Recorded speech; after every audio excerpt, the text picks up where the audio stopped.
अच्छा, कभी सोचा है क्या कि क्या हो अगर हमारी मतलब इंसानों की दुनिया और परलोक की दुनिया, इनकी सरहदें मिट जाएं। आज हम उत्तर भारत की एक ऐसी ही सदियों पुरानी लोक कथा की बात करने वाले हैं। एक ऐसी कहानी जो पीढ़ियों से सुनाई जा रही है। एक अकेले चरवाहे और उसकी कह सकते हैं रहस्यमयी अलौकिक पत्नी की दास्तान। तो कहानी की शुरुआत होती है एक सवाल से। सवाल सुनने में तो बड़ा सीधा है, पर उतना ही उलझा हुआ भी है। क्या कोई इंसान एक भूत से शादी कर सकता है? क्या प्यार, क्या किसी के साथ की चाहत इतनी मजबूत हो सकती है कि वो जिंदगी और मौत का फासला ही मिटा दे? यही सवाल है जो हमारी आज की कहानी के दिल में बसा है। तो चलिए मिलते हैं इस कहानी के हीरो से, रामू से। पर जब हम उससे मिलते हैं ना, तो उसकी दुनिया में सिर्फ खामोशी है, अकेलापन है। माँ के जाने के बाद उसका हर दिन बस एक जैसा खाली और बेमतलब सा गुजर रहा था। ये बात है उत्तर प्रदेश के किसी छोटे से अनजाने से गांव की। यहाँ रामू की जिंदगी बस सूरज के उगने और ढलने के साथ ही चलती थी। दिन भर गांव की गाय चराना और रात को अपनी फूस की झोपड़ी में लौट आना, बस यही थी उसकी पूरी दुनिया। और माँ के जाने के बाद तो उस झोपड़ी की दीवारें मानो से खाने को दौड़ती थी और भी अकेलापन महसूस होता था। लेकिन हाँ, रामू में एक बात थी जो उसे गांव के बाकी लोगों से अलग बनाती थी। वो निडर था, बिल्कुल निडर। जहां शाम ढलते ही गांव वाले शमशान का नाम तक नहीं लेते थे, डरते थे, वहीं रामू का मन उसी तरफ खिंचता था। उसे वो रहस्यमयी रोशनी देखनी थी जो कभी कभी वहां से उठती थी। उसकी मां ने कसम दी थी कि वो कभी उस तरफ नहीं जाएगा, पर अब मां तो थी नहीं, और लगता है मां के साथ वो कसम भी टूट चुकी थी। और बस यही टूटी हुई कसम, यही जानने की इच्छा रामू को एक ऐसी रात की तरफ ले गई जहां उसकी मुलाकात सीधे अपनी किस्मत से होने वाली थी। एक ऐसी मुलाकात जो उसकी सूनी जिंदगी को हमेशा के लिए बदलने वाली थी। तो एक रात रामू उस रोशनी का पीछा करते करते शमशान पहुंच ही गया, और वहां चिताओं के बीच उसने जो देखा वो सोच भी नहीं सकता था। एक बेहद खूबसूरत लड़की चूल्हा जलाए रोटियां सेक रही थी।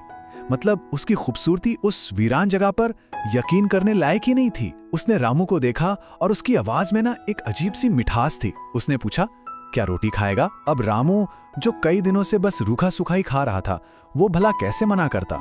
और वो रोटी, अरे बाप रे, वो उसकी जिंदगी का सबसे लजीज खाना था। ऐसा स्वाद उसने पहले कभी चखा ही नहीं था। जब पेट भर गया तो उस लड़की ने रामू की आंखों में देखा और पूछा, क्या मेरे साथ चलेगा? मैं तुझे रोज ऐसा ही खाना खिलाऊंगी। रामू ने एक पल भी नहीं सोचा, उसने फौरन हां कह दिया। और बस उसका हां कहना ही था कि उस औरत ने अपनी चुनरी निकाली और एक झटके में रामू के ऊपर डाल दी। रामू की आंखों के सामने सारी दुनिया घूमने लगी और फिर सब अंधेरा। जब उसकी आंखें खुली तो वो अपनी झोपड़ी में नहीं था, बल्कि एक आलीशान महल के नर्म बिस्तर पर था। पर ये जो महल था, ये ऐशो आराम था, ये सब एक बहुत बड़े धोखे का हिस्सा था। बहुत जल्द रामू को इस जालसाजी के पीछे का असली सच पता चलने वाला था। तो खैर, कुछ दिन तो उस महल की शान और शौकत में गुजर गए। फिर एक दिन उस सुंदरी ने रामू से कहा कि उसे गांव जाकर भैरू बाबा को बुलाकर लाना है। रामू तो खुशी खुशी अपने गांव लौटा, पर वहां पहुंचते ही मानो उसके पैरों तले जमीन खिसक गई। वो लोगों के बीच से गुजर रहा था, पर कोई उसे देख ही नहीं पा रहा था। उसने अपने दोस्तों को आवाज दी, पर किसी ने उसकी आवाज नहीं सुनी। वो एक साया बन चुका था, एक आत्मा।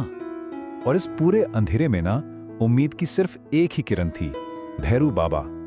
गांव के तांत्रिक, जिन्हें तंत्र मंत्र की दुनिया के सारे राज मालूम थे। वो रामू के पिता के दोस्त भी थे, और शायद दुनिया में अकेले ऐसे इंसान थे जो रामू की रूह को देख सकते थे और उसकी मदद कर सकते थे। भैरू बाबा ने ही इस पूरे धोखे से पर्दा उठाया, और जो सच सामने आया ना, वो सुनकर तो रामू के होश ही उड़ गए। सुंदरी को भैरू बाबा से कोई काम नहीं था। उसका असली मकसद था अपनी प्रेत बहन को आजाद कराना। और पता है उस बहन को कैद किसने किया हुआ था? खुद भैरू बाबा ने, जिसने उसे वश में करके अपनी पत्नी बनाया हुआ था। मतलब सुंदरी रामू का इस्तेमाल कर रही थी भैरू बाबा को अपने जाल में फंसाने के लिए। पूरा का पूरा एक ट्रैप था ये। तो अब खेल पलटने की बारी थी। भैरू बाबा ने रामू को एक बड़ा खतरनाक प्लान बताया। देखो, सबसे पहला और सबसे मुश्किल काम था सुंदरी का भरोसा वापस जीतना। फिर बाबा ने एक जादुई गोली दी थी। उसे किसी झरने या बहते पानी के पास छुपाना था। और सबसे बड़ा दाव, मौका मिलते ही उसकी चुनरी उठा लेनी थी, क्योंकि उसकी सारी शक्ति उसी चुनरी में कैद थी। और जैसे ही चुनरी हाथ आए, वो गोली निगलनी थी और अपनी दुनिया में वापस आ जाना था। रामू ने अपनी सारी हिम्मत जुटाई और प्लान बिल्कुल वैसा ही काम कर गया जैसा भैरू बाबा ने सोचा था।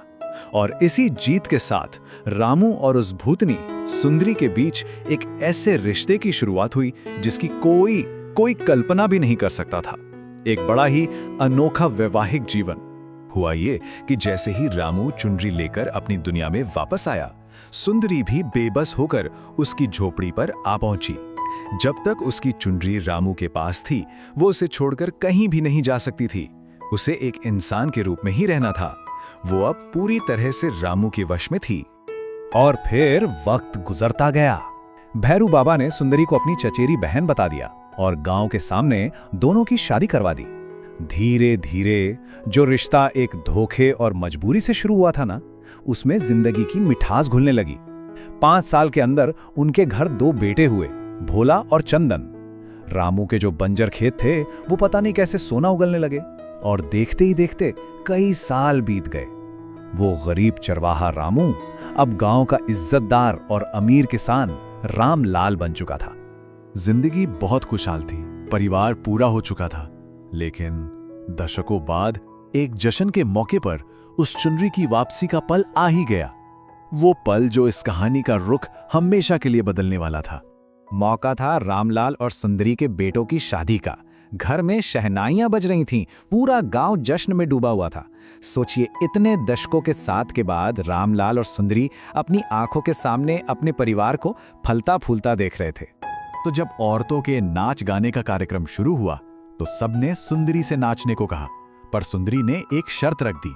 उसने कहा, मैं अपनी चुनरी के बिना नहीं नाचना चाहती। उसने रामू से अपनी वही चुनरी मांगी जिसे रामू ने इतने सालों से संभाल कर छुपा कर रखा हुआ था। ये सुनते ही रामलाल का दिल एक पल के लिए धक से रह गया।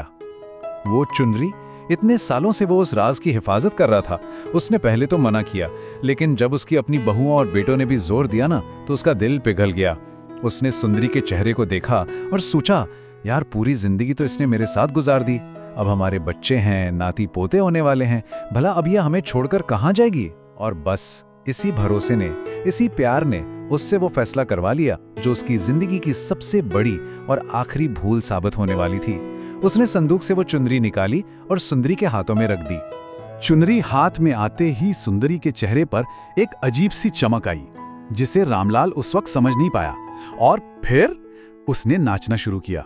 पहले धीरे धीरे, फिर उसकी रफ्तार तेज होती गई, और तेज और तेज। वो एक चक्कर घिन्नी की तरह, एक तूफान की तरह घूमने लगी।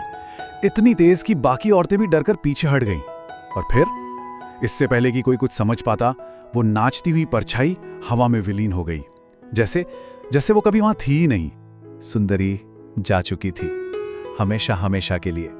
उसने अपनी आजादी वापस पा ली थी, लेकिन पीछे छोड़ गई थी एक बूढ़ा, टूटा हुआ रामलाल, हैरान परेशान बच्चे और एक ऐसी कहानी जो हमेशा के लिए अधूरी रह गई।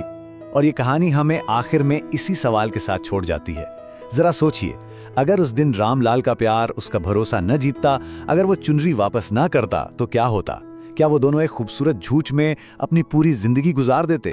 या फिर सवाल ये है कि क्या जबरदस्ती और कैद की बुनियाद पर बना कोई रिश्ता कभी सच में प्यार बन भी सकता है? इसका जवाब शायद इस कहानी में नहीं, बल्कि हम सब के अंदर ही कहीं छुपा है।